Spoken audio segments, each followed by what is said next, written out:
Te-ai întrebat vreodată de ce sărbătorim Crăciunul pe 25 decembrie? În mod surprinzător, Biblia nu oferă o dată exactă pentru nașterea lui Isus.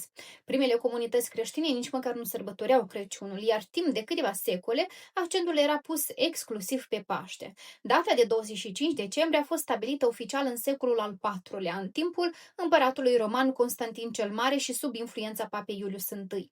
În această perioadă, lumea romană sărbătorea deja Sol Invictus, soarele neînvins.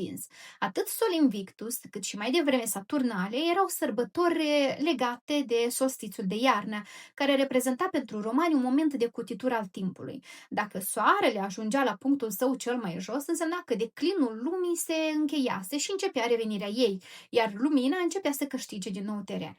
Creștinismul nu a inventat ideea luminii care se întoarce, ci a reinterpretat-o teologic. Nașterea lui Hristos a fost așezată simbolic în momentul în care durata zilelor începea să crească, transformând acest eveniment astronomic într-un mesaj creștin.